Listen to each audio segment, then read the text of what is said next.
नवी मुंबई में 22 साल की एक युवती अचानक से लापता होती है। 2 दिनों बाद जंगल से उसकी लाश मिलती है और अब परिजन एक ऐसे शख्स पर हत्या का आरोप लगा रहे हैं जो हाल ही में जेल से छूटकर रिहा हुआ था। और सबसे हैरानी की बात है कि दाऊद नाम का यह शख्स उसी लड़की से छेड़छाड़ के आरोप में 5 साल पहले जेल गया था। पुलिस अब इस पूरे मामले में सुरागों की सीढ़ी बनाकर अपराधी तक पहुंचने की कोशिश में जुटी हुई है।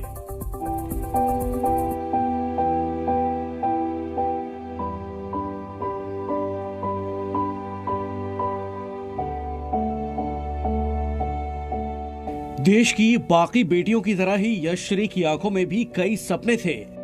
यशश्री जानती थी कि इन्हें पूरा करना इतना आसान नहीं है, तभी तो महज 22 साल की उम्र में ही यशश्री ने अपने घर का जिम्मा उठा लिया था। बेलापुर की एक कंपनी में काम करती थी। अपने सपनों को पूरा करने के लिए काम के साथ साथ यशश्री पढ़ाई भी किया करती थी। लेकिन यशश्री के ख्वाबों की यह दुनिया बसने से पहले ही उजड़ गई। जिस घर में कभी यशश्री की हंसी गूंजा करती थी, वहां अब मातम है। यशश्री की तस्वीर के पास उसके पिता, ताऊ और बाकी के परिजन बैठे हैं। यशश्री की मौत को 5 दिन बीत चुके हैं, लेकिन कातिल का कोई पता नहीं। एक तरफ यशश्री के पिता की आंखों में अपनी प्यारी बेटी को खोने का दर्द है, तो वहीं बेटी के कातिल को लेकर गुस्सा भी है। ये सच है कि अब यशश्री लौटकर नहीं आ सकती, लेकिन पिता कहते हैं कि कातिल को जल्द से जल्द सजा मिलनी चाहिए। क्या पुलिस से क्या आपकी मांग क्या है? जल्द से जल्द उसको पकड़ा जाए और उसको कड़ा शासन मिलना चाहिए। दूसरा मेरा सवाल बस आपसे ये है कि 2019 में आपने इसकी रिपोर्ट कराई थी, ये क्यों करवाई थी और ये आदमी कब छूट कर आया वहां से? वो मेरी बच्ची को तकलीफ देता था, इसलिए बच्ची बताने के बाद में उसके ऊपर हमने उसको रजिस्टर किया था। उरण में अपने परिवार के साथ रहने वाली यशश्री शिंदे 25 जुलाई को लापता हो गई थी। घटना के दिन यशश्री सुबह काम पर निकली थी और उसके बाद वापस नहीं लौटी। परिवार ने पुलिस में उसकी गुमशुदगी की रिपोर्ट दर्ज कराई थी, जिसके बाद पुलिस ने उनकी तलाश शुरू की। कुछ दिनों बाद रेलवे स्टेशन के पास झाड़ियों में यशश्री का शव मिला था। 22 जुलाई को यहाँ पर इस स्पॉट पर यशश्री की जो डेड बॉडी है वो मिलती है।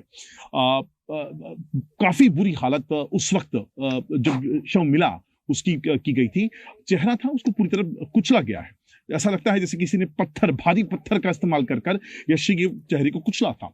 इसके अलावा पूरे शरीर पर चाकू के काफी गहरे वार यहाँ पर किए गए। स्वाभाविक है, यशश्री अपने आखिरी पलों में काफी तकलीफ में थी।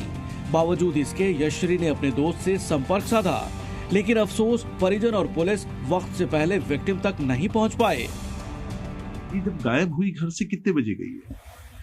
10:30 बजे गई, सुबह 10:30 बजे। और स्कूल कॉलेज गई?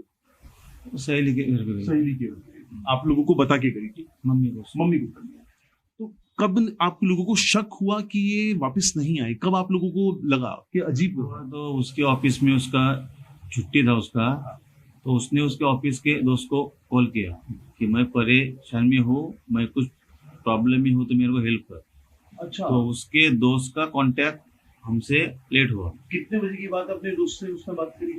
कुछ 2:45-3 बजे तक। 2:45। अच्छा, तो 2:45 बजे उसने दोस्त को बोला कि मेरे को मुसीबत में हूँ, और दोस्त ने आप लोगों को कब बताया ये वाली बात? अंदाजन 7:30 बजे के आसपास उसको कांटेक्ट करने, मतलब कांटेक्ट नहीं हो रहा। ये बड़ा क्रूशियल टाइम रहा। अब इस पूरे मामले में दाऊद नाम के एक शख्स पर शक की सुई गहराती जा रही है।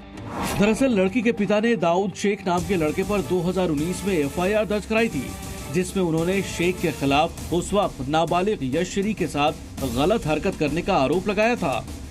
चूंकि वो नाबालिग थी, इसलिए पुलिस ने इस मामले में पॉक्सो के तहत मामला दर्ज किया था। उस वक्त पुलिस ने धारा 354, 506, चाइल्ड प्रोटेक्शन एक्ट 2012 की धारा 8 और 12 के तहत मामला दर्ज किया था। जेल से बाहर आने के बाद दाऊद कर्नाटक चला गया था। ये मामला 2019 में कितना गंभीर था और आप लोगों ने क्या क्या एक्शन लिया था उस वक्त? 2019 में मामला गंभीर था, इसके लिए तो इन लोगों ने पॉक्सो एक्ट के अंतर्गत पुलिस में कार्रवाई कर रही थी। उसके बाद में पुलिस ने उसको अरेस्ट भी किया था और जेल में डाल के उसमें आदमी क्या बेल हुआ, वो कानूनी प्रक्रिया क्या थी, इतनी जानकारी हमें। कितना टाइम लगभग वो जेल में रहा होगा? कुछ इतना आइडिया नहीं मिली, लेकिन था 2-3 महीना 6 महीना कुछ ऐसा होगा, वो अंदर था। और ये बात 2019 की है, हम बात 2024 की कर रहे हैं। अब ये दाऊद का नाम कहाँ, आप लोगों को क्यों स्ट्रांगली लगता है कि यही आदमी है? ये मैं परिवार के एंगल से आपसे जानना चाहता हूँ। अच्छा, हम जब पुलिस से बात कर रहे थे तो पुलिस ने बोला कि उनका फोन कनेक्शन वगैरह था, अब उसके ऊपर से उन्हें ये किया। इसके बाद परिजनों ने दाऊद के खिलाफ शिकायत दर्ज कराई, लेकिन अभी भी यशरी के घर वालों को दाऊद का चेहरा अच्छी तरह से याद है। ये दाऊद वो जो 2019 में जिसके खिलाफ पॉस्को एक्ट में परिवार ने कंप्लेन कराई, वही दाऊद जो पुलिस में इसको जेल भी गया था। अब 2024 में फिलहाल पुलिस ऑफिशियल तौर पे किसी का नाम नहीं ले रही, अज्ञात व्यक्ति के खिलाफ कंप्लेंट हुई है, इन्वेस्टिगेशन चल रही है, लेकिन परिवार का जो शक है वो यकीनन तौर पर इस दिशा में आगे बढ़ रहा है। अब इस खौफनाक हादसे के बाद परिजनों को पूरा यकीन है कि उसी दाऊद ने उनकी बेटी को बेरहमी से मार डाला, जो 5 साल पहले उसे परेशान किया करता था। यकीन ही नहीं है तो 100% वही है, ऐसा नहीं है कि वो देखा नहीं है। अभी हमने जिस पुलिस वालों से बात की है, उन्होंने वो पहले फुटेज निकाले, तो उस फुटेज में वो लड़का मिला है। अच्छा। हाँ, इसलिए अपन ये नहीं बोल सकते कि शेक है, शेक नहीं है, 100% वही है। और उन्होंने हमको प्रूफ करके बोला है कि हमारे पास फुटेज है, वो लड़का मिला है, हम उसको पकड़ रहे हैं और 2 दिन के अंदर हम उसको लेके आने वाले हैं। इस मामले में पुलिस की जांच चल रही है। पुलिस के बयान से लगता है कि जल्द ही आरोपी को गिरफ्तार कर लिया जाएगा, लेकिन फिलहाल पुलिस आरोपी को लेकर कुछ भी कहने को तैयार नहीं है। डेवलपमेंट बहुत ही पॉजिटिव है उसके बारे में, और 1-2 दिन में सब चीज़ें क्लियर हो जाएगी। आरोपी हिरासत में लिया जाएगा, तब आपको इन्वेस्टिगेशन के बारे में बता दिया जाए। हमारे पास जानकारी है और उसके अनुसार इन्वेस्टिगेशन चल रहा है और हम पॉजिटिव डायरेक्शन में है।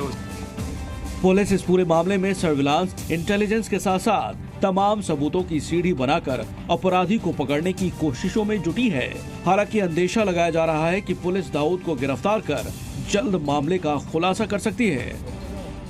फिलहाल पुलिस इन्वेस्टिगेशन कर रही है। महाराष्ट्र के बॉर्डर कर्नाटका, यहाँ पर 3 से 4 टीमें हैं जिनको यहाँ पर लगाया गया है, और कोशिश ये है कि इस मामले में दाऊद शेख की गिरफ्तारी जल्दी से जल्दी हो, अगर वो इस केस से जुड़ा हुआ है, क्योंकि इस केस से जुड़ी हुई कई ऐसी परत हैं जिनका खुलना अभी बाकी है, जो दाऊद शेख की गिरफ्तारी तक संभव होता हुआ दिखाई नहीं दे रहा है। कैमरा पर्सन नीलेश के साथ अंकुर त्यागी, जी मीडिया, उरण। जी न्यूज़।